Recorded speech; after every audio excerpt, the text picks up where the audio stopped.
கர்த்தருடைய வார்த்தைக்கு நேராக திரும்புவோம்.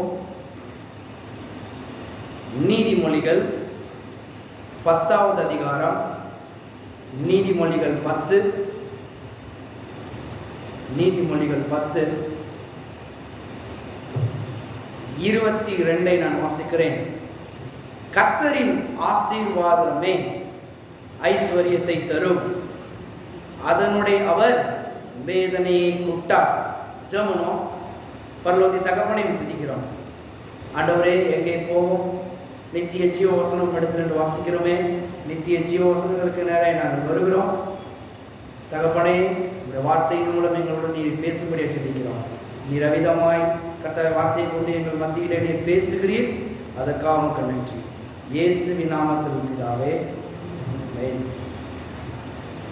பாருங்க, நாம் தொடர்ந்து பார்த்து கொண்டு வருகிறோம்.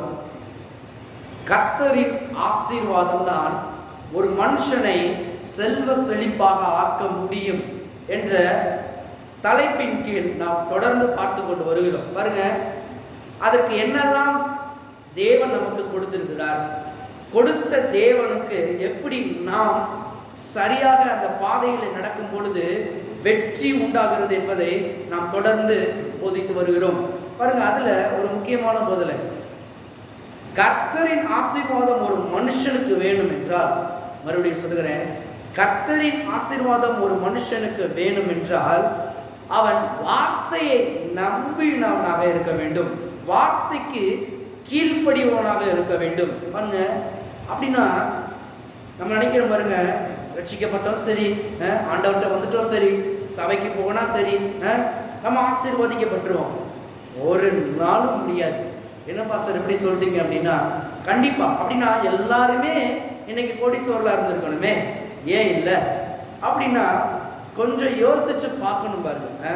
ஆரம்ப நாட்கள்ல வாலிப பருவத்தில் இருக்கும்போது பாருங்க, அப்போதான் படிச்சுக்கிட்டு இருந்த சமயம், உள்ள போறோம், பாஸ்டர் இந்த வசனங்கள் எல்லாம் பேசுறாங்க. சென்னையில் நான் போய் இருந்தேன் பாருங்க, பாஸ்டர் சாம் இந்த வசனங்கள்லாம் எடுத்து பேசிக்கிட்டு இருக்காரு. கர்த்தர் ஆசீர்வதிப்பார்னா எல்லாரும் ஆசீர்வதிக்கப்படணுமே, அப்ப ஏன் எல்லாரும் ஆசீர்வதிக்கப்படலை? பாருங்க, எனக்குள்ள ஒரு கேள்வி இருந்துச்சு. அவர் ஆசீர்வாதத்தை பத்தி போதிச்சுட்டு இருக்காரு, நான் கேட்டுக்கொண்டிருக்கிறேன். அப்ப எல்லாரும் ஆசீர்வதிக்கப்படணும்னா இங்க உட்கார்ந்துருக்க எல்லாமே ரட்சிக்கப்பட்டவங்க தான். ரட்சிக்கப்பட்டவங்களை கர்த்தர் ஆசீர்வதிக்கிறாருன்னு வேதம் சொல்லுது. அப்ப ஏன் ஆசீர்வதிக்கப்பட முடியல, ஏன் ஆசீர்வாதத்துல வளர முடியல அப்படின்னு பாருங்க, எனக்குள்ள ஒரு கேள்வி. ஏன்னா நானே அப்ப ஆசீர்வாதத்துல தட்டுப்பாடற்றவனாக நான் இருந்தேன் பாருங்க. வேலை செய்யும் போது குறைந்த சொற்ப சம்பளம் தான் வாங்கினேன். கடைசி வாரமெல்லாம் சாப்பிட்றதுக்கே சில நேரங்கள் காசு இருக்காது என்கிட்ட. வந்து பாருங்க, தண்ணி நிறைய குடிச்சிட்டு உட்காருவோம்.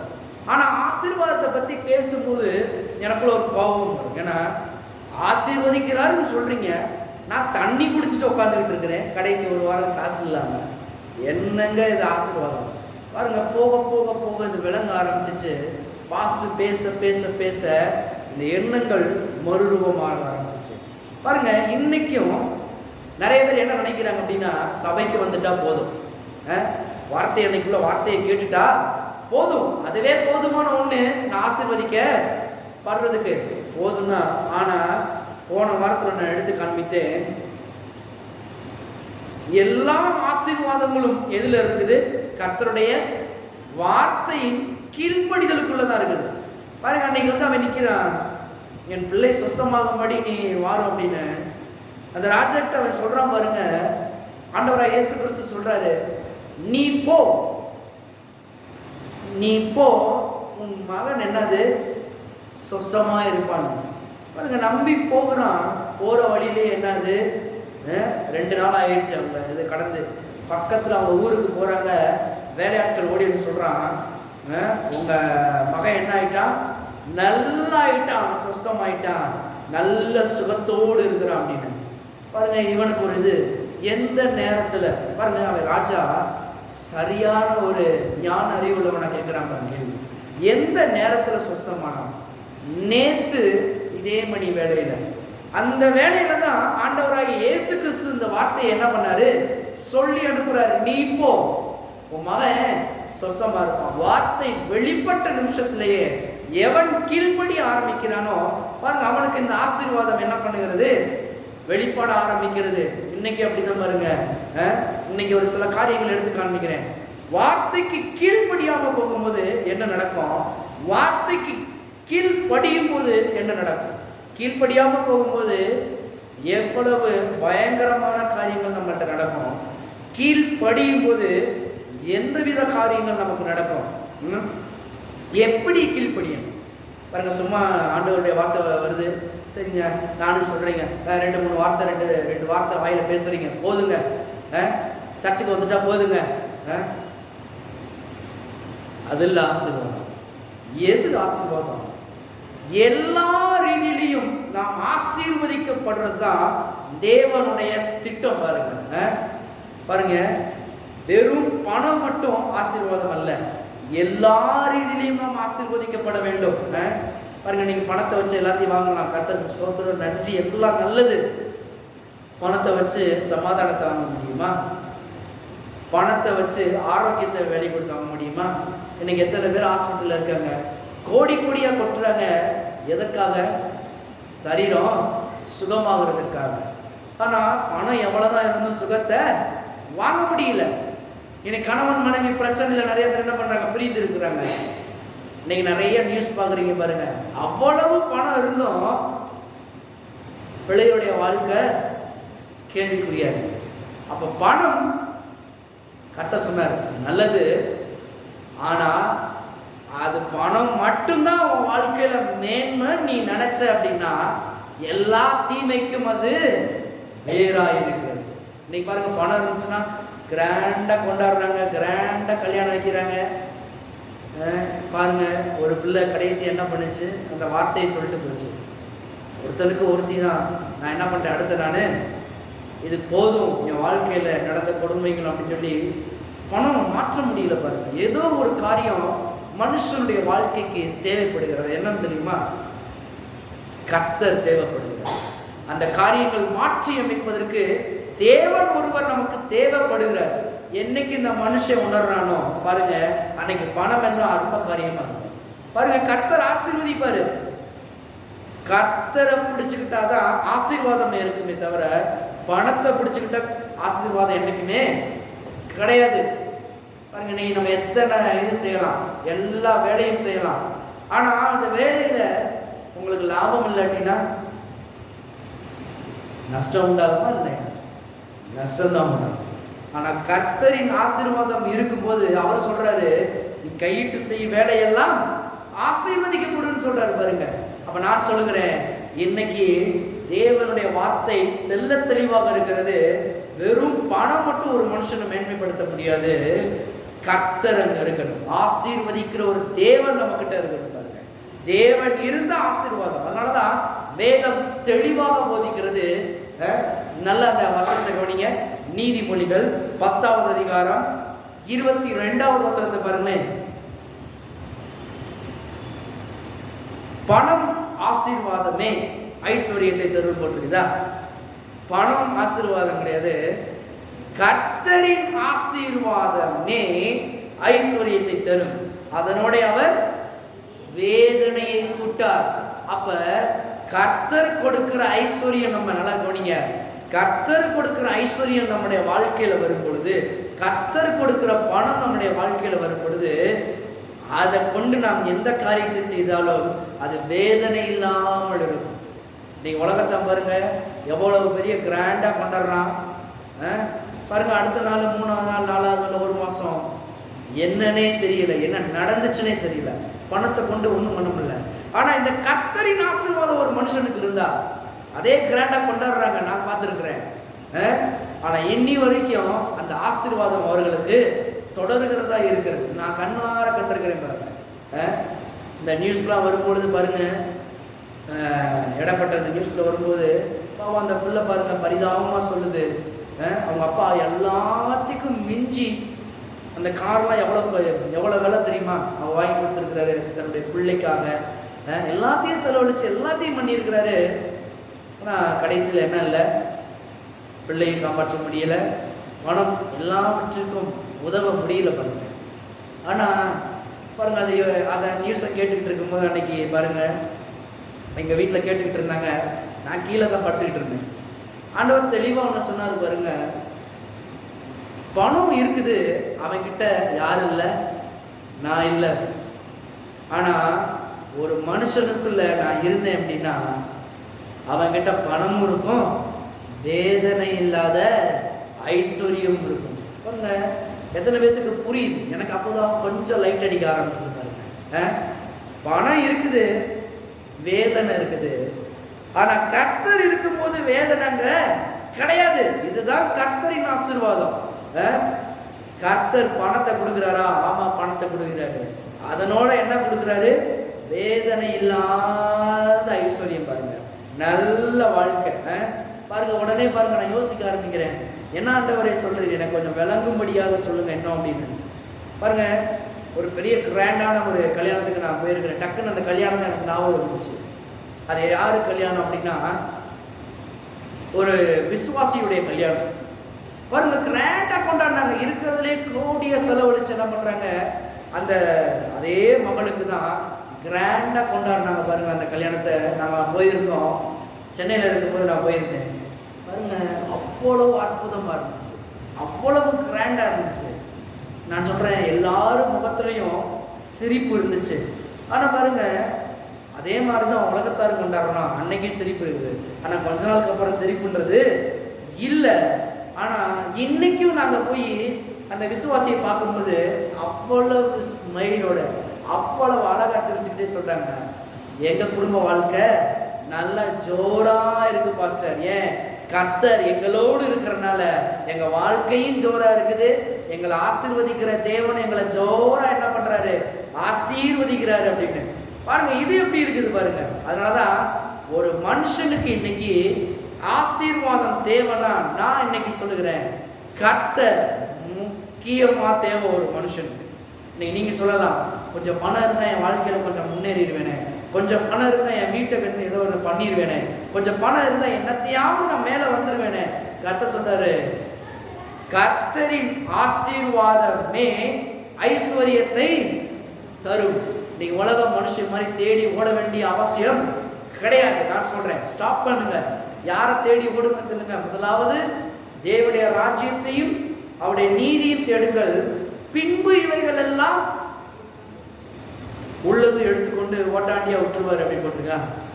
பின்பு இவைகள் எல்லாம் கூட கொடுக்கப்படும். இன்னைக்கு இருக்கிறத காட்டிலும் கர்த்தரை நீங்க தேட ஆரம்பிச்சீங்கன்னா என்ன வேணுமோ அதை நான் சொல்றேன். சமாதானம் வேணுமா, சந்தோஷம் வேணுமா, நிம்மதி வேணுமா, சுகம் வேணுமா, பலன் வேணுமா, ஆரோக்கியம் வேணுமா, எல்லாவற்றையும் தேவன் தருகிறவராக இருக்கிறார். பாருங்க, இருக்கிற வண்ணமாவே இருக்கக்கூடாது. நீங்க சொல்லலாம், எனக்கு ரொம்ப வயசாச்சு பாஸ்டர், இனிமேலும் நான் என்னத்த பண்ணேன்? கட்ட சொல்றாரு, உனக்கு தான் இந்த ஆசீர்வாதம் தேவை. நீ உயர்ந்து என்ன பண்ணு, உங்க பேர பிள்ளைகளுக்கு பேத்திகளுக்கு ஒரு நல்ல வழிகாட்டியா இருந்து போறதுக்கு நான் என்ன பண்றேன், ஒன்னு ஆசீர்வதிக்க நான் ரெடியா இருக்கிறேன். நீ ஆசீர்வாதத்தை பெறதுக்கு நீ ரெடியா இருக்கிறியா? எத்தனை பேர் ரெடியா இருக்கிறீங்க? அதுதான் கர்த்தர். பாருங்க, அப்படிதான் கர்த்தர் ஆசீர்வதிக்கிறாரு. இன்னைக்கு தேவன் அவருடைய வார்த்தைக்கு கீழ்ப்படியும் போது என்ன பண்றாருன்னா, அவர் அளவில்லாமல் ஆசீர்வதிக்கிறார். இன்னைக்கு ஒரு காரியத்தை நாம் பார்ப்போம். திருப்புங்க, லூக்கா எழுதின சுவிசேஷம், லூக்கா 15வது அதிகாரம், லூக்கா 15. பாருங்க, இந்த இந்த உண்மையான இந்த ஸ்டோரி எல்லாத்துக்கும் தெரியும். கெட்ட குமாரன், நல்ல குமாரன் எல்லாத்துக்கும் தெரியும். ஆனால் இன்னைக்கு கொஞ்சம் கவனிச்சு பாருங்களேன், ஆரம்பத்திலேயே ஆவியானவர் சூப்பராக ஒரு வார்த்தையை எழுதி வச்சிருக்கிறார். இன்னைக்கு கொஞ்சம் இன்னும் கொஞ்சம் சத்தியத்தில் ஆழமாக கொஞ்சம் உள்ள போவோம். திருப்புங்க, லூக்கா எழுதின சுவிசேஷம் 15வது அதிகாரம் 15:10. அதுபோல மனம் திரும்புகிற ஒரே பாவியின் நிமித்தம் தேவனுடைய தூதருக்கு முன்பாக சந்தோஷம் உண்டாகிறது என்று உங்களுக்கு சொல்லுகிறேன் என்றார். இதில் நிறைய ஊமையை சொல்லிட்டே வராரு. இந்த ஊமையை சொல்லும் போது ஒரு காரியத்தை சேர்த்து சொல்றாரு. என்ன காரியம்? மனம் திரும்புகிற ஒரே பாவியின் நிமித்தம். என்ன மனம் திரும்புகிற ஒரே பாவியின் நிமித்தம்? உலகத்தின் பின்னாடி போயிட்டு இருக்கிற பாருங்க, அதுல இருந்து திரும்பி தேவனை ஒரு மனுஷன் மனுஷன் என்னைக்கு பார்க்குறானோ அன்னைக்கு தான் அவன் உண்மையிலேயே ஆசீர்வதிக்கப்பட்ட நிலைமையில இருக்கிறான். ஆண்டவராகிய இயேசு கிறிஸ்து அதுக்கு அடுத்து தான் இதுவே சொல்ல ஆரம்பிக்கிற பாருங்க. அதில் வரும் பாருங்க, திருப்புங்க லூக்கா 15:11 நான் வாசிக்கிறேன். பின்பு அவர் சொன்னது என்ன சொல்றாரு கொஞ்சம் கவனிங்க. ஒரு மனுஷனுக்கு 2 குமாரர் இருந்தார்கள். அவர்களில் இளையவன் தகப்பனை நோக்கி, தகப்பனே, ஆஸ்தியில் எனக்கு வரும் பங்கை எனக்கு தர வேண்டும் என்றான். அந்தபடி அவன் அவர்களுக்கு தன் ஆஸ்தியை பங்கிட்டு கொடுத்தான். சில நாளைக்கு பின்பு இளைய மகன் எல்லாவற்றையும் சேர்த்து கொண்டு தூர தேசத்துக்கு புறப்பட்டு போய் அங்கே துன்மார்க்கமாய் ஜீவனம் பண்ணி தன் ஆஸ்தியை அழித்து போட்டான். இன்னைக்கு எவ்வளவு பணம் இருந்தாலும் சரி, எவ்வளவு இருந்தாலும் சரி, அழிக்கிறதுக்கு இப்படின்ற ஒரு நிமிஷத்துல கூட ஆகாது. பாருங்க, இன்னைக்கு கோடி பணத்தை கொடுத்து ஒரு நாளுக்குள்ள நீங்க செலவழிக்கணும் அப்படின்னா செலவழிக்க முடியுமா முடியாதா? நான் கேட்கிறேன், செலவழிக்க முடியுமா முடியாதா? செலவழிக்கிறதுக்கு 1000 வழிகள் இருக்குது பாருங்க. ஒரு 4-5 பேர் 10 பேர் வெளியூர்ல கூப்பிட்டு போயிட்டு போத்தீஸ்ல கூட்டு போய் உனக்கு என்ன வேணுமோ எடுத்துக்கோ, அதுவே போயிடும் பாதி பணம். இன்னொருத்த கூட்டு போயிட்டு நல்லா சாப்பிடுங்க, என்ஜாய் பண்ணுங்க, இந்த பணமெல்லாம் என்ன ஆயிரும், டக்குன்னு காலி பண்றதுக்கு ஒரு நிமிஷம் கூட ஆகாது. ஆனா சேர்த்து வைக்கிறதுக்கு அந்த பணம் வர்றதுக்கு ரொம்ப காலம் ஆகும். ஆனா இங்க நல்லா கவனிங்க, 2 குமாரர்கள் இருக்கிறாங்க. 2 குமாரர்களும் இது சேர்க்காத பணம். யாரு சேர்த்த பணம்? அப்பா சேர்த்த பணம். அப்பாவின் நிமித்தம் வந்த பணம் தான் இந்த ஆஸ்தியும் ஐஸ்வர்யமும். இன்னைக்கு நல்லா புரிஞ்சுக்கணும் பாருங்க. இன்னைக்கு நம்ம தேவனுடைய குமாரரும் குமார்த்திகளுமா இருக்கிறோம். தேவன் நம்மளை ஆவிக்குரிய சகல ஆசீர்வாதத்தினாலும் அவர் நம்ம ஏற்கனவே ஆசீர்வதித்திருக்கிறார். எபேசியர் 1:3 படி வார்த்தை சொல்லுகிறது. அப்ப இன்னைக்கு தேவன் நம்மளை ஏற்கனவே ஆசீர்வதித்திருக்கிறாரு. இன்னைக்கு பாருங்க, இந்த ஆசீர்வாதத்தை நம்ம என்ன பண்றோம், அழிக்கிறதுக்கு ட்ரை பண்றோமே தவிர அதை நல்ல வழியில் என்ன பண்றது இல்லை, பயன்படுத்த நினைக்கிறதே கிடையாது. இன்னைக்கு கெட்ட குமாரன் இருக்கா பாருங்க, அப்பா தான் எல்லாவற்றையும் சம்பாதிச்சாரு, அப்பா தான் எல்லா புகழுக்கும் எல்லா கணத்திற்கும் மகிமைக்கும் அவர் தான் கஷ்டப்பட்டு என்னென்ன சேர்க்கணுமோ ஞானமும் அறிவும் எல்லாவற்றையும் உபயோகித்து சகல ராஜ்யங்களுக்குள்ள என்ன பண்ணாரு, இந்த ராஜா முன்னாடி இருக்கிறாரு பாருங்க. குமாரன் அப்படின்றதுக்குள்ள என்ன பண்றான், எல்லாவற்றையும் அழித்து போட்டா பாருங்க. அந்த காலத்துல சொல்றாங்க, ஒரு தகப்பன் இருந்து ஆஸ்தியை வாங்கணும் அப்படின்னா, நல்லா கவனிங்களே, ஒரு தகப்பன் இருந்து ஆஸ்தியை வாங்கணும் அப்படின்னா என்ன பண்ணுவாங்க அப்படின்னா, அவனுக்கு என்ன பண்ணுவாங்கன்னா கொஞ்சம் ஆஸ்தியில கொஞ்சத்தை கொடுப்பாங்களா. அதனால ஒரு இன்ட்ரெஸ்டிங்கான இருந்துச்சு. கொஞ்சம் கொடுப்பாங்களா, அவன் என்ன பண்ணணுமா, அதை டெவலப் பண்றானா இல்லை அதை அழிச்சு போடுறானான்னு பார்ப்பாங்களா. இவன் நல்ல குமாரனா கெட்ட குமாரனா அப்பயே பார்ப்பாங்க, கவனிப்பாங்க. அதுக்கடுத்துதான் இவன் அந்த கொஞ்சம் ஆஸ்தியிலையும் உண்மையா இருந்து அப்பாவின் பேரை கனப்படுத்துறவனா இருந்தா அப்பா என்ன பண்ணுவாரா, திரும்ப அவனுக்கு கொஞ்சம் ஆஸ்திகளை கொடுக்க ஆரம்பிப்பாரான். இப்படி கொடுத்து கொடுத்து அவனையும் பெருக்க ஆரம்பிப்பாரான். ஆனா பாருங்க, பாதி ஆஸ்திய அப்படி கொடுக்கணும் அப்படின்னா ஒண்ணு அங்கே அப்பா என்ன பண்ணியிருக்கணும், இறந்தா மட்டும்தான் கொடுக்கணும். அதுக்கு முன்னாடி என்ன பண்ண மாட்டாங்க, இந்த ஆஸ்திய இந்த சொத்தை என்ன பண்ண மாட்டாங்க, கொடுக்கவே மாட்டாங்க. பாருங்க, ஒவ்வொருத்தரும் யாருக்குமே கொடுக்க மாட்டாங்க. அப்பா உயிரோடு இருக்கும்போதே இவன் செய்யற காரியம் என்னது, நீ செத்துட்ட, எனக்கு நீ வேணா, உன் பணம் மட்டும் வேணும். இன்னைக்கு அநேக கிறிஸ்தவர்கள், ஏசப்பா ஓரத்துல இருங்க, காசை மட்டும் கொடுங்க ஏசப்பா, போதும், அது போதும் ஏசப்பா எனக்கு. உண்மையா உண்மை இல்லையா? இன்னைக்கு நம்ம ஜெபமே அப்படித்தான் சில இடங்கள்ல இருக்குது. ஏசப்பா, என் மகளுக்கு கல்யாணம் வச்சிருக்கிறேன், ஒரு 3 லட்சத்தை எப்படியாவது ஏற்பாடு பண்ணி கொடுங்க ஏசப்பா. எனக்கு ஏதாவது வச்சிருக்கிறேன் ஏசப்பா, இதை மட்டும் பண்ணி கொடுத்துருங்க. ஜெபங்கள் எல்லாம் அப்படி மாறுது பாருங்க. ஆனா எப்படி இருக்கணும், ஆவிக்குரிய சகல ஆசீர்வாதத்தில் நீர் ஏற்கனவே ஆசீர்வதித்திருக்கிறீர். அந்த மகிமையின்படி நீர் என்ன பண்ணுவீர்? இந்த கல்யாணத்தை நல்ல ஜோரா நிறைவேற்றுவீர் ஆண்டவரே. நான் தகப்பனே, நான் உண்மை நம்புகிறேன். இந்த ஜெபம் எப்படி இருக்குது? ஆண்டவரே கொடுங்க ஆண்டவரே, இதை மட்டும் பார்த்துக்கோங்க ஆண்டவரே, பணம் குறையாம பார்த்துக்குவாங்க ஆண்டவரே. சில பேர்லாம் பாருங்க, பேங்க் பாஸ்புக்கை திறந்து பார்ப்பாங்க, குறையுதா குறையுதா கூடுதான் பார்த்து பார்த்து என்ன பண்ணுவாங்க? சந்தோஷப்பட்டுக்குவாங்க. நிறைஞ்சா சந்தோஷம், குறைஞ்சா வருத்தம். அப்படியே அவங்களுக்கு மட்டும்தான் அப்படியே ரெட் கலர்ல முகமாயி அப்படியே அழுது இருப்பாங்க. அன்னைக்கு இந்த ஆஸ்தியை வாங்கும் பொழுது அப்பா தான் எல்லாத்துக்கும் காரணர். ஆனா அப்பா செத்து போயிட்டாரு அப்படின்னு சொல்லாம சொல்றதுதான் அந்த ஆஸ்தியை வாங்குறதுக்கு சமம். அன்னைக்கு அவன் சொன்ன பாருங்க, சொல்லாம சொல்லிட்டான், நீ எனக்கு தேவையில்லைப்பா, எனக்கு தேவை என்னது? சொத்து தான். இன்னைக்கு எத்தனை பேர் அப்படி இருக்கிறாங்க? கோர்ட்டு கரெக்டா ஒரு தீர்மானத்தை படிச்சு பாருங்க. அம்மா அப்பாவை கவனிக்காம சொத்தை மட்டும் வாங்கிட்டு விட்டு அப்படின்னா சொத்து செல்லுபடி ஆகாதுன்னு சொல்லி கோர்ட்டு ஒரு நல்ல தீர்மானத்தை திரும்ப கொண்டு வந்துச்சு. அன்னைக்கு தீர்மானத்தை கொண்டு வந்திருந்தா அந்த கெட்டகுமாரன் போயிருக்க மாட்டான், ஆஸ்தியை அழிச்சிருக்கவும் மாட்டான். அந்த காலத்தில் பாருங்க, சொல்லாம சொல்றது பாருங்க, நீ செத்துட்ட, எனக்கு அது அவ்வளோதான், ஆஸ்தி எனக்கு தான். மனதை நோகடித்தவனாக பாருங்க, அப்பாவின் அன்பை பாருங்க ஒரு கொச்சப்படுத்திட்டு, சின்ன வயசுல இருந்து அவனுக்கு எல்லாத்தையும் பண்ணியிருக்கிறாரு, எல்லாவற்றையும் பண்ணி கொடுத்துருக்கிறாரு.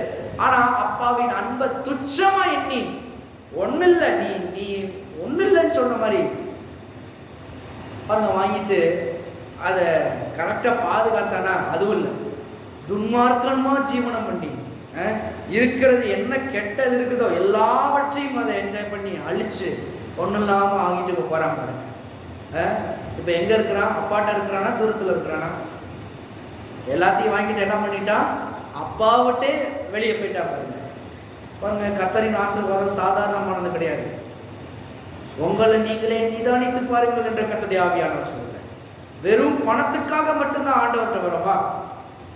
நல்லது, ஆண்டவர்கிட்ட பணம் கேட்கறது கெட்டதா? இல்லை, அவரே சொல்லியிருக்காரு, கேளுங்கள் அப்பொழுது உங்களுக்கு கொடுக்கப்படும். ஆனா எப்படி கேட்கறதுதான் கேள்வி. நீங்க இருங்க, தேவைக்கு மட்டும் பணத்தை கொடுங்க. இது எப்படி?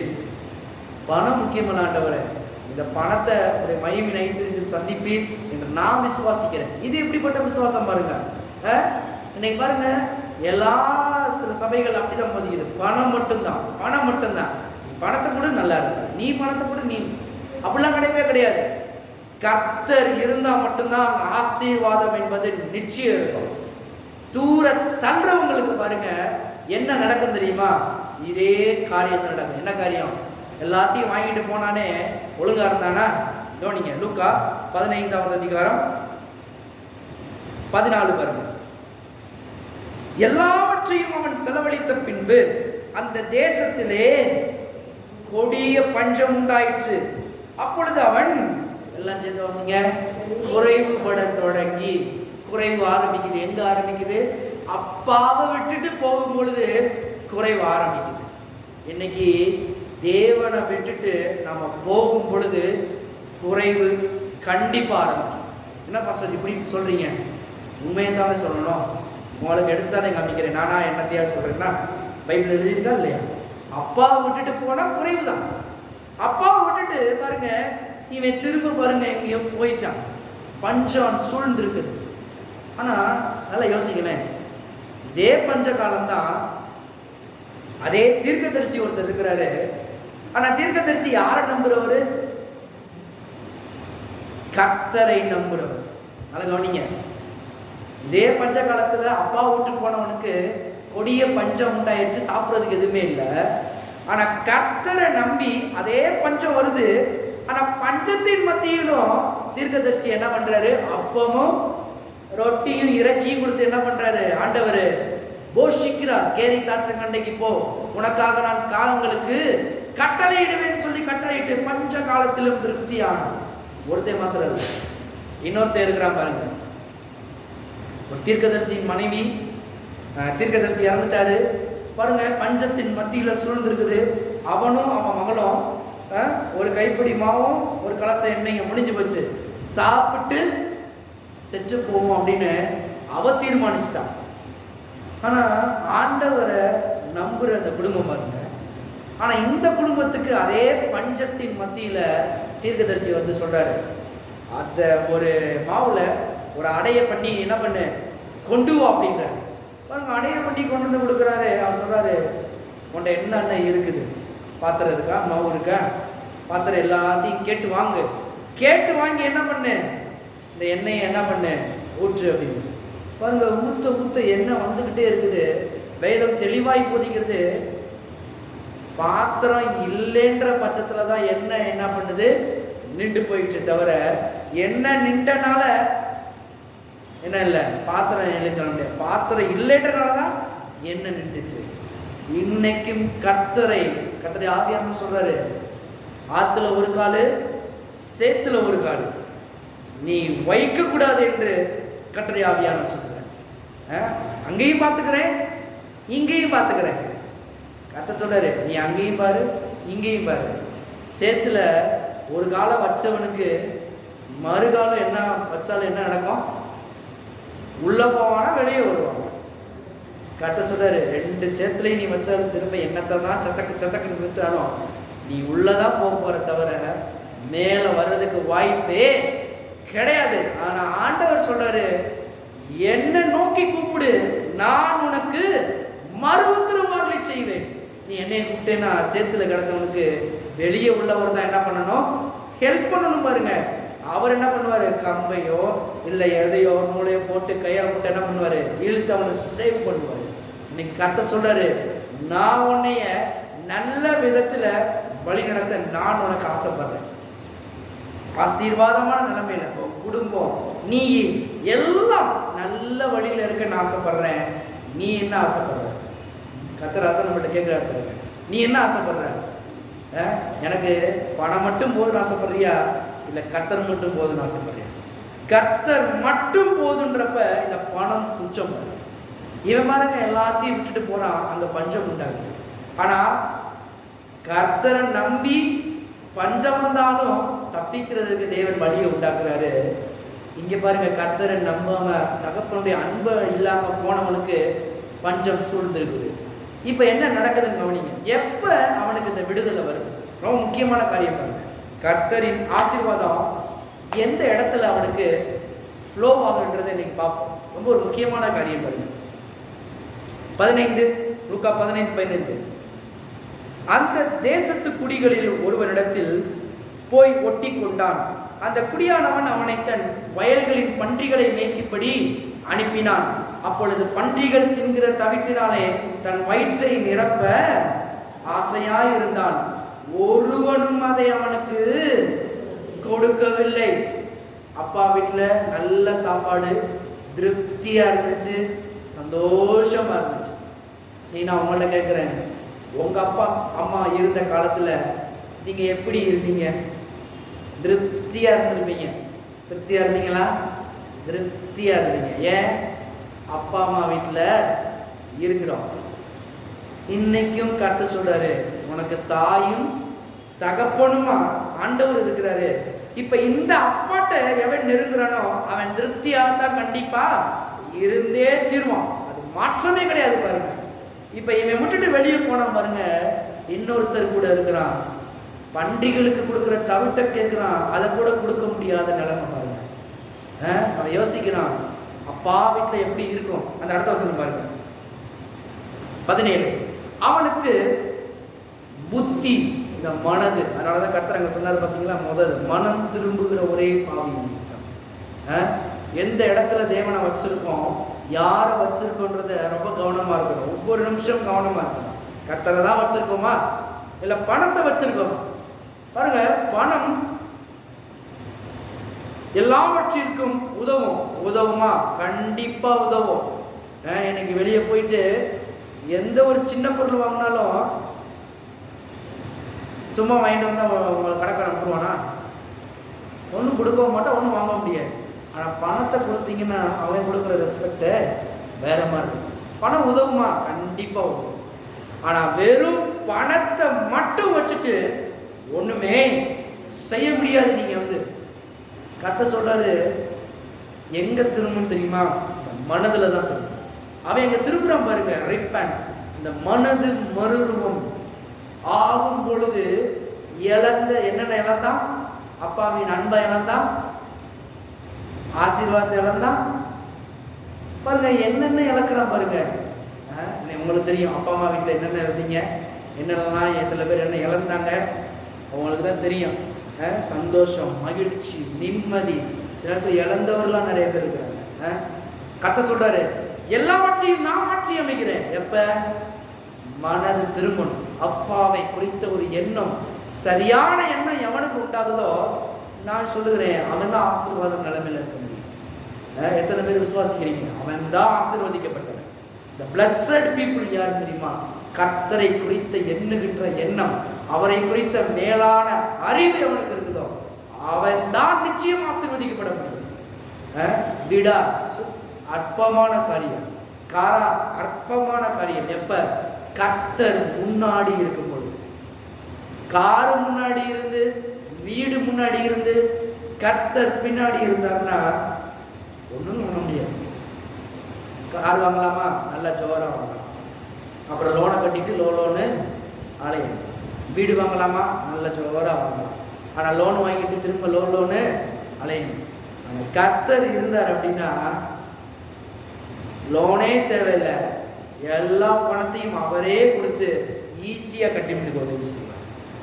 எத்தனை பேர் விசுவாசிக்கிறீங்க? அதெல்லாம் வந்து என்னங்க இப்படி முடிக்கிறீங்க? திரு ஒன்றும் பண்ண முடியுமா அவரால்? இஸ்ரவேல் ஜனங்களுக்கு நீ கட்டாத வீடு, நடாத திராட்சரச தோட்டம் நான் உனக்கு தருவேன்னு சொல்லி வாக்கு போட்டினவர் சொன்னவர் என்ன பண்ணாரு? கொடுத்தாரா இல்லையா? சொன்னவர் நிச்சயம் செய்வார். எப்ப? கர்த்தரை முன்னாடி சார்ந்திருக்கும் போதுதான். சார்ந்திருந்தார்கள். எங்க இருந்து வந்தாங்க? அடிமைத்தனத்துல இருந்து வந்தாங்க. சாசின் பிடியில இருந்து, அப்படிப்பட்ட நெருக்கமான பிடி. இவனு இதே நிலைமை தான். சாப்பிட்றதுக்கு ஒரு இது கிடையாது. பன்றி தின்கிற தவிட்ட கொடுங்கன்னு கேட்டா கூட அடி உத அவனுக்கு வந்து. ஆனா அப்பா வீட்டுல இருக்கிறப்ப ராஜ சாப்பாடு. இஸ்ரவேல் ஜனங்கள் அதே மாதிரிதான். கொமட்டி காய்கறி அவங்களே சொல்றாங்க, வெங்காயத்தையும் நாங்க தின்னோம். வெங்காயத்தை ஒரு மனுஷன் எவ்வளவு நேரம் எவ்வளவு காலம் சாப்பிட முடியும்? 430 ஆண்டுகள் அடிமைத்தனத்துல இருந்தவங்க வெறும் வெங்காயத்தையும் கொமட்டிக்காயும் சாப்பிட்டு இருக்காங்க. அந்த கொமட்டிக்காய்ன்றதை பார்க்குறப்ப நான் பார்க்குறேன், அது ஒன்றும் இனிப்பான ஃபுட்டுலாம் கிடையாது. இனிப்பான ஃப்ரூட்ஸ்லாம் கிடையாது. இருக்கிறதுலேயே மட்டமான ஒரு ஃப்ரூட்ஸ்னால் அந்த கொமட்டிக்காய். என்ன மாதிரி ஜனங்கள் எப்படி இருந்தவங்கள ஆண்டவர் பாருங்க, அவங்கள அடிமைத்தனத்திலிருந்து விடுதலை ஆக்கினது மாத்திரமல்ல, எங்க கொண்டு போனாரு? திரும்பவும் கொமட்டிக்காய்க்கு கொண்டு போனாரா? பாலும் தேனும் ஓடுகிற நலமும் விசாலமான தேசத்திற்கு கொண்டு போனார். திருப்புங்க யாத்திராகமம், திருப்புங்க அந்த வசனத்தை பாருங்களேன். பார்க்குறப்ப நம்மளுக்கே ரொம்ப ஆச்சரியமா இருக்கும். நம்முடைய தேவனை சார்ந்து இருக்கும்போது அவர் என்ன மாதிரி பண்ணார் பாருங்க. யாத்திராகமம் 3:8, அவர்களை எகிப்தியரின் கைக்கு விடுதலை ஆக்கவும் அவர்களை அந்த தேசத்திலிருந்து நீக்கி கானானியரும் ஏத்தியரும் எமோரியரும் பெரிசியரும் ஏவியரும் எபோசியரும் இருக்கிற இடமாகிய பாலும் தேனும் ஓடுகிற, பாலும் தேனும் தொட்டு நக்கிற தேசம் இல்ல, ஓடுகிற தேசம். பாலும் தேனும் ஓடுகிற தேசமா? போய் பார்த்துட்டு வராங்க பாருங்க. மோசையின் காலத்துல சில பேர் வேவுக்காரர்கள் அனுப்புறாங்க. திராட்சை கொலையவே எப்படி தூக்கிட்டு வராங்களா? நம்ம ஊர் திராட்சை கொலையெல்லாம் பாஸ்டர் சொல்லுவார் பாருங்க, சாம்பாஸ்டர். இப்படி சுண்டு விரலை வச்சுட்டு என்ன பண்ணலாம்? 1 கிலோ கொலையவே இப்படி தூக்கிட்டு இப்படி வந்துடலாம். ஆனால் அந்த திராட்சை கொலைய 2 பேர் கம்பு கட்டி அதை கட்டி தான் அந்த திராட்சை கொலையை தூக்கிட்டு வர முடியுமா? அவ்வளோ அளவுக்கு ஆசீர்வதிக்கப்பட்ட நிலைமையில அந்த இடம் இருந்துச்சு பாருங்க. அப்ப கர்த்தர் சொன்னது உண்மையா? பாலும் தேனும் ஓடுகிற தேசம், அது நிச்சயமாகவே ஓடுகிற தேசம் தான் என்று நாங்கள் பார்த்து எங்கள் கண்ணார கண்டோம் என்று சொல்றதெல்லாம் வாசிக்கிறோம். இன்னைக்கு கர்த்தர் சொல்றாரு, பாலும் தேனும் ஓடுகிற தேசத்தை நான் உனக்கு என்ன பண்ணுவேன்? நிச்சயம் கொடுப்பேன். என் வார்த்தை என்னைக்குமே மாறாத ஒண்ணு பாருங்க. இன்னைக்கும் கர்த்தர் உங்களுக்கு பாலும் தேனும் ஓடுகிற தேசத்துக்கு தான் அவர் கொடுப்பார். எப்ப? கர்த்தரை முன்னாடி வைக்கிறாங்க. இங்க பாருங்க, கர்த்தரை மறந்துட்டான், தகப்பனுடைய அன்பை மறந்துட்டான், இவனுக்கு ஒண்ணுமே கிடைக்கல.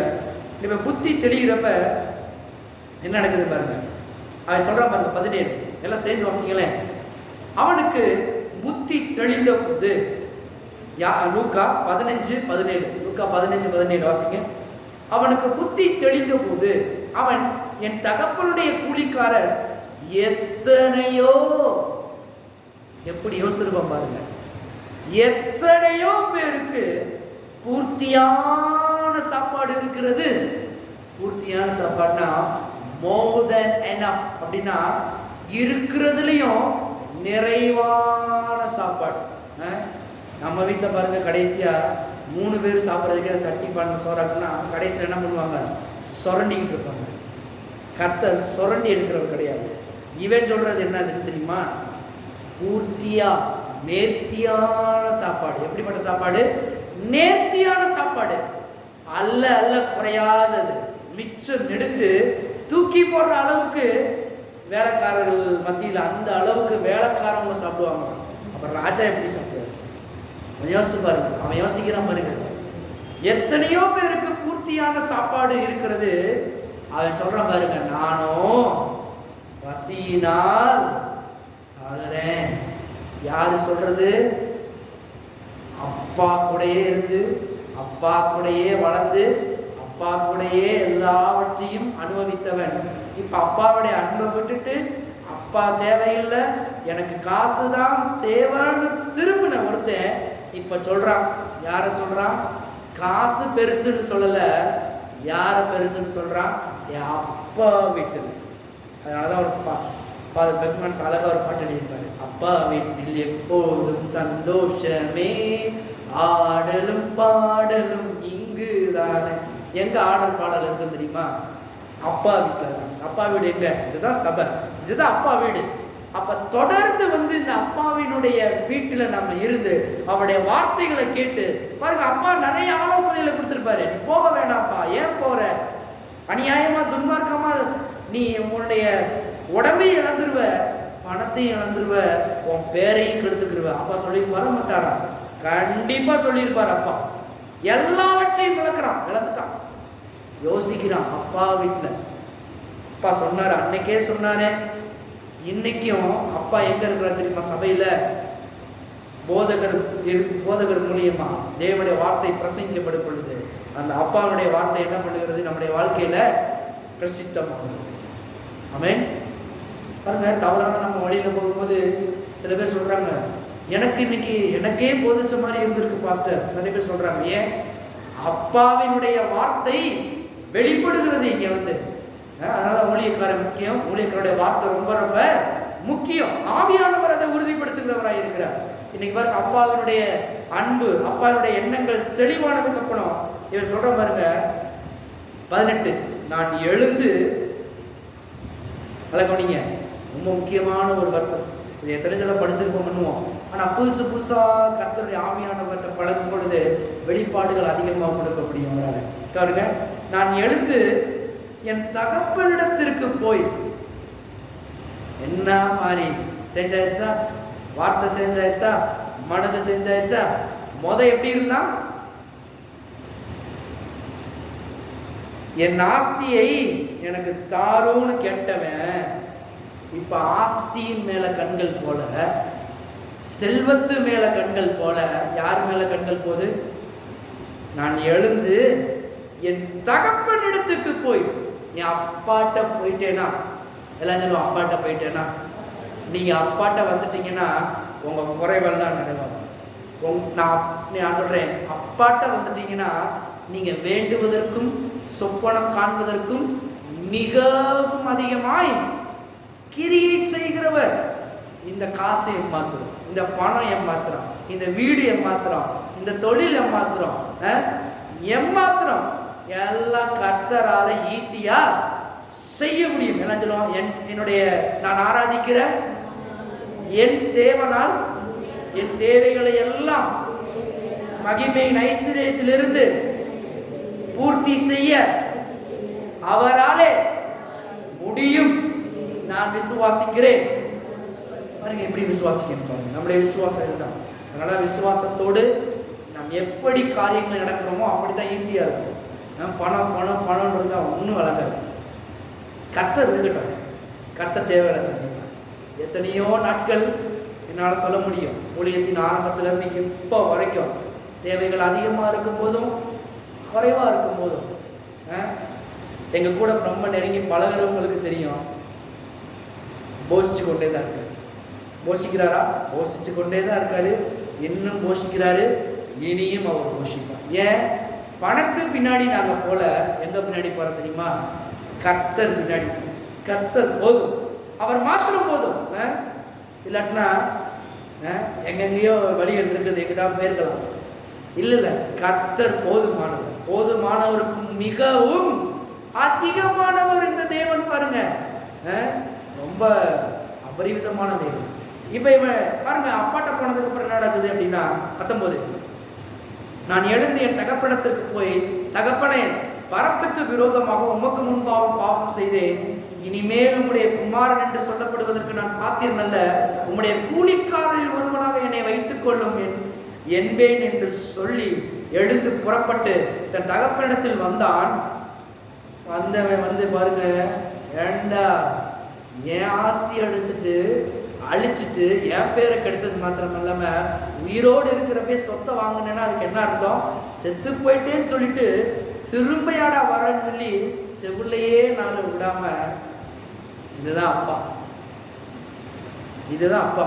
அதனாலதான் இன்னைக்கும் நீங்க சில பேர் கேட்குறீங்க, இவ்வளவு பாவம் பண்றான், இவ்வளவு கள்ளத்தனம் பண்றான், ஆனா ஆசீர்வாதமா இருக்கிறானே மாஸ்டர். இதுதான் அப்பா.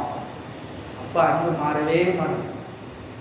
யாரு ஒருத்தன் அப்பாட்ட வந்து, அப்பா நான் பாவம் செஞ்சுட்டேன்ப்பா மன்னிங்கன்னு சொன்னான்னா, அப்பா மன்னித்து ஏற்கிறவர் மாத்திரம் அல்ல, அவருடைய வாழ்க்கையே மாற்றி கொடுக்கிறவர் தான் ஆண்டவராகிய இயேசு கிறிஸ்து. அவர் தான் இயேசு. பாருங்க, பாவம் பண்ணிட்டா அப்படின்னா நம்மளா இருந்தா உங்க மனசாட்சியை தொட்டு சொல்லுங்க, இப்படி பண்ணிட்டு போனா என்ன பண்ணுவீங்க? ஒட்டு என்ன அடி வெளுத்து வாங்கிட மாட்டீங்க, கிடைக்கிறதெல்லாம் கொண்டு எறிவோம். லேடிஸாக இருந்தால் என்ன பண்ணுவோம்? நம்மள்ட்ட இருக்கு தொடப்பக்கட்டை எடுத்து பீற வரைக்கும் விட மாட்டோம். ஜென்ஸாக இருந்தால் என்ன பண்ணுவோம்? கட்டையை கொண்டு அட்டி அட்டி நடிச்சு கொண்டு உடஞ்சிட மாத்திரமில்ல, வேற வழியாக பண்ணிடுவோம் நம்ம வந்து. ஆனால் இந்த அப்பா பாருங்க, என்ன மாதிரி அப்பா பாருங்க. இவரை புரிஞ்சுக்க முடியுமா? உங்களை புரிஞ்சுக்க முடியுதா? உங்களை இமேஜினேஷன் பண்ண முடியுதா? இந்த அப்பாவுடைய அன்பை கெட்ட குட்டிச்சவர் ஆக்கினவன், அப்பாவின் பேரை கெடுத்தவன், எல்லாவற்றையும் இழந்தவன், ரொம்ப ஒண்ணு இல்லாம ஒஸ்ட், அப்படிப்பட்ட ஒருத்தனை இந்த அப்பா என்ன பண்றாரு பாருங்க.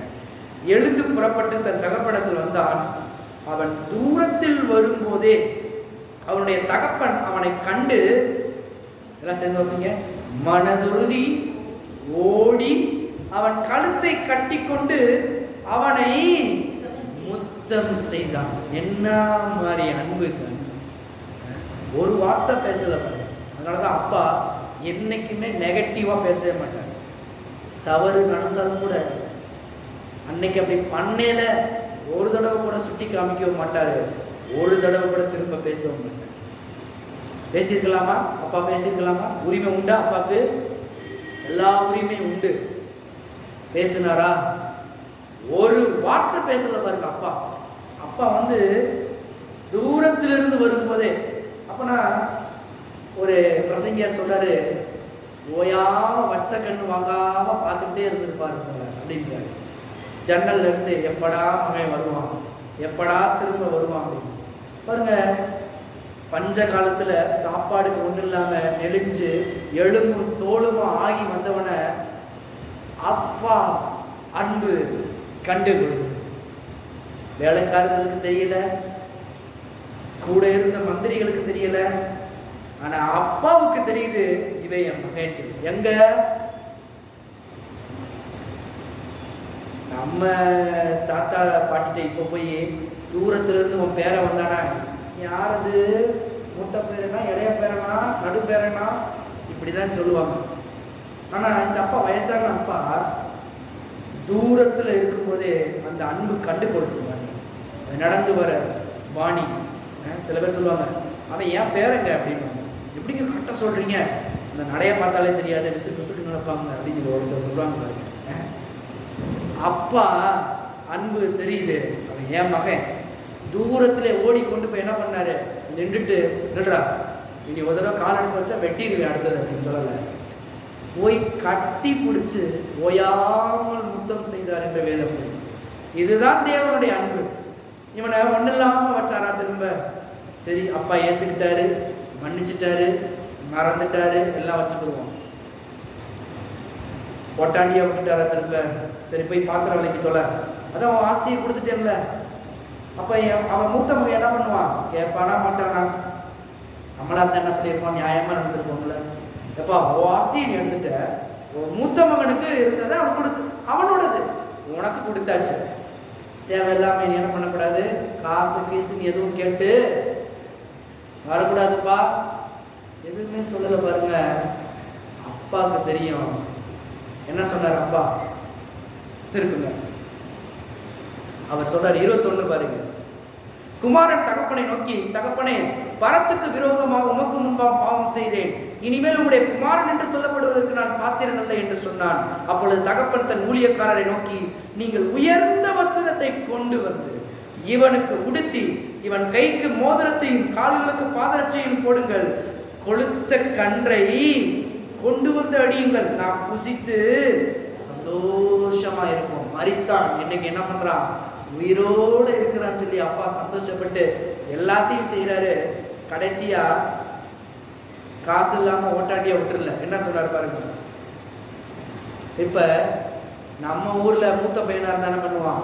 அருவாளை தூக்கிருப்பான் நேரம். ஏயா, அவனுக்கு தான் கொடுத்து முடிச்சிட்டீர்ல, திரும்ப என்னோடதுலயே வந்து கையை வைக்கிறீரே, நீ அப்பான்னு பார்க்க மாட்டேன், இனிமேல் வெட்டு 1 துண்டு 2 தான், இனிமேல் பார்த்துக்கோ. அது பாருங்க, அப்பாட்ட கேட்குறான். ஏன்னா இவனுக்கு அப்பாவை பற்றி கொஞ்சம் அறிவு இருக்கு. நல்லா கவனிங்க, அப்பாவை பற்றி அறிவு இருக்கிறதுனால தான் அவன் கேட்குறான். என்ன கேள்வி கேட்குறான்? கவனிங்க.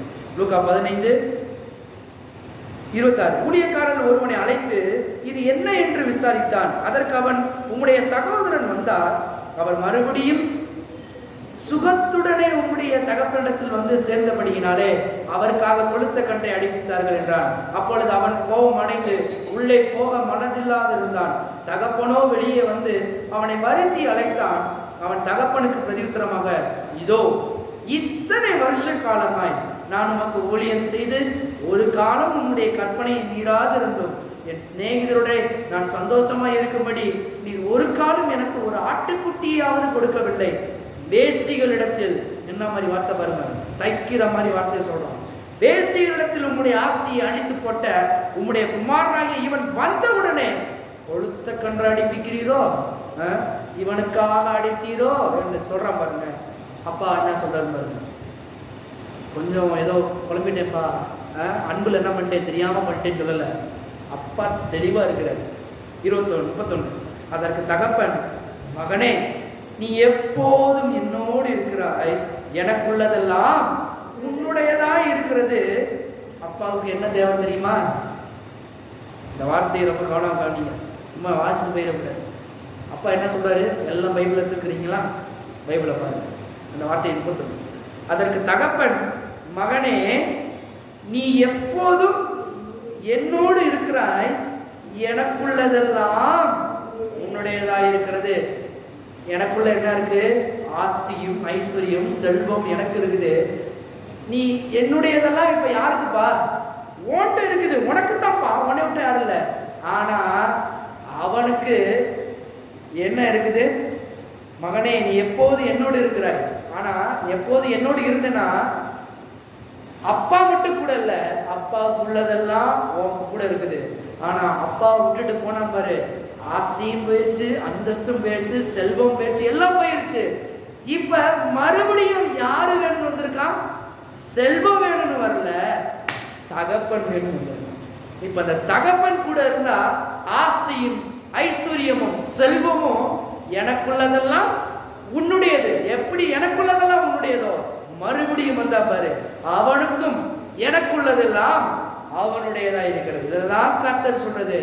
கர்த்தரின் ஆசீர்வாதமே ஐஸ்வர்யத்தை தரும். எப்ப? அப்பா கூட இருக்கும்போது ஐஸ்வர்யம் சிம்பிள். அப்பாவை விட்டுட்டு போகும்போது ஐஸ்வர்யம் கிடையாது. இன்னைக்கு கர்த்தர் அதான் நம்மளுக்கு ஞாபகப்படுத்துறாரு. அந்த தகப்பன் நல்ல வார்த்தையை சொன்னாரு, என்னோடு இருந்தா ஆசீர்வாதம் தான், என்னை விட்டு போனா பாரு, கொஞ்சம் யோசிப்பாரு, உன்னோட தம்பியை யோசிப்பாருன்னு ஞாபகப்படுத்துகிறார். இன்னைக்கு கர்த்தர் சொல்றாரு, சில பேர் வீட்டில் சகோதர சகோதரிகளா நிறைய பேர் பிறந்திருக்கலாம். ஆனா நான் சொல்றேன், எல்லாரும் கர்த்தரை பிடிக்கிறவர்களாக இருந்தீங்கன்னா நான் சொல்றேன், ஐஸ்வர்யம் என்பது சுலபமான காரியம். கர்த்தரை இருக்க பிடிச்சுக்கோங்க. கர்த்தரை பிடிச்சிட்டீங்கன்னு வச்சுக்கோங்களேன், அவருடையதெல்லாம் உங்களுடையது. இன்னைக்கு பூமியில் உள்ள தகப்பன் கூட என்ன செய்வாரு, என் மூத்த பிள்ளை ரொம்ப செல்லமா இருந்த பிள்ளை, அவனுக்கு 4 எழுதி வைங்க, அந்த அந்த இதெல்லாம் எழுது, அப்படி எழுதி வச்சுட்டு போயிடலாம். ஆனா இந்த அப்பா எப்படிப்பட்ட அப்பான்னு தெரியுமா? இவர் கூட பழகிறவங்களுக்கு எல்லாத்தையும் ஒரே மாதிரியே பார்ப்பார், ஒரே மாதிரி ஆசீர்வதிப்பார், ஒரே மாதிரியே பெருக பண்ணுவார். எப்ப? இவரோடு கூட இருக்கும்போது. இப்ப எத்தனை பேர் சொல்றீங்க அவரோடு கூட இருக்க போறீங்க? அப்ப நான் சொல்லுகிறேன், இன்னைக்கு மறுபடியும் கர்த்தரிடத்துல ஒன்றாய் சேர்ந்தீர்கள் என்றால் அவருடையதெல்லாம் உங்களுடையதாய் வந்து உங்கள் மேல் வந்து பலிக்கும். நிச்சயமாகவே கர்த்தருடைய ஆசீர்வாதம் உங்கள் மேல் வந்து அது முந்தி அடித்து கொண்டு செல்லும். எப்ப? ஐஸ்வர்யம் முன்னாடி இல்ல, கர்த்தர் இருக்கும் போது. இன்னைக்கு கர்த்தர் கூட இருந்தார்னா அவருடையதெல்லாம் உங்களுடையது. வெள்ளியும் என்னுடையது, பொன்னும் என்னுடையது, சகல ஆஸ்திகளும் என்னுடையதுன்னு கர்த்தர் சொன்னாரு. இப்ப இந்த கர்த்தர் நம்முடையவர் யாரு சொல்றானோ கர்த்தர் சொல்லுவாரு, அப்பா நீ தான் கரெக்டான சாய்ஸ், என்னுடையதெல்லாம் உன்னுடையது. இப்ப எத்தனை பேர் சொல்றீங்க ஐஸ்வர்யம் வேணுமா இல்ல இயேசு வேணுமா? இயேசுதான் ரொம்ப முக்கியம். இதுதான் பிரசங்கத்தோட ரொம்ப முக்கியமான காரியம். இயேசு இருந்தார்னா ஐஸ்வர்யம் சுலபம். ஆமென். எத்தனை பேர் விசுவாசிக்கிறீங்க? ஐஸ்வர்யம் சுலபமான காரியம். ஆமென்.